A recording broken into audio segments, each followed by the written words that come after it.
Au mois de janvier dernier, une enquête interne a été ouverte à BFM TV en raison de soupçons visant leur présentateur historique Rachid Mbarki, à l'antenne depuis 2005.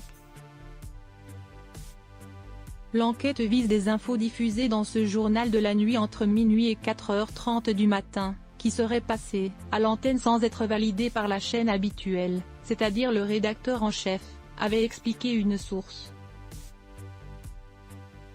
Il faut désormais déterminer si ce contenu était sous une influence quelconque, et si des images diffusées à l'antenne venaient de l'extérieur. En attendant, le journaliste a été suspendu de la chaîne.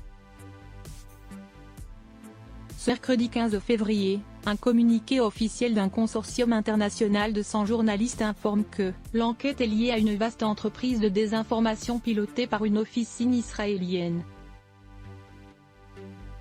Le collectif de journalistes a pu rencontrer un responsable de cette officine en Israël, désigné sous le nom de Tim Roré. Ce dernier a alors démontré pouvoir créer automatiquement de faux comptes en ligne, générer automatiquement du contenu sur les réseaux sociaux ou pirater des emails ou des comptes Telegram, pour influencer des campagnes électorales notamment.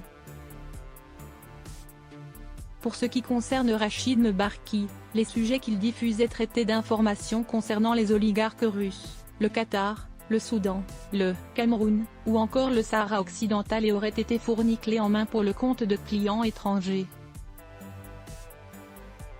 BFM est victime dans cette histoire. Le directeur général de la chaîne Info, Marc-Olivier Fogiel, a tenu à réagir au micro de France Inter face à ces nouveaux éléments. Il n'y a pas de doute que BFM est victime dans cette histoire. Quand l'un des nôtres court-circuite la chaîne hiérarchique, ça pose problème. Selon lui, Rachid Mbarki s'arrangeait pour demander des images en dernière minute pour illustrer des brèves, une fois que le rédacteur en chef était pris sur une autre tranche et avait validé l'ensemble de son journal. Les demandes étaient espacées dans le temps et souvent faites à la dernière minute, dans le rush.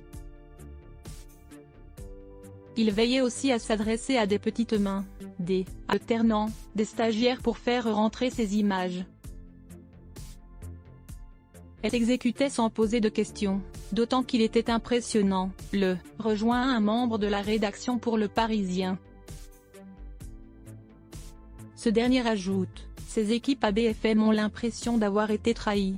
Interrogé en janvier par le site Politico, Rachid Mbarki avait reconnu avoir utilisé des infos qui, lui, venaient d'informateurs et qui n'ont pas forcément suivi le cursus habituel de la rédaction. Elles étaient toutes réelles et vérifiées, je n'écarte rien, peut-être que je me suis fait avoir, je n'avais pas l'impression que c'était le cas ou que je participais à une opération de je ne sais quoi, sinon je ne l'aurais pas fait, poursuivait-il. Au sein de BFM TV, l'affaire fait forcément beaucoup jaser et ils sont nombreux à y voir la fin de carrière pour Rachid Mbarki. C'est terminé, estime une autre source auprès de nos confrères du Parisien. La direction de BFM TV a de son côté indiqué se réserver le droit de porter plainte contre le journaliste à l'issue de l'enquête.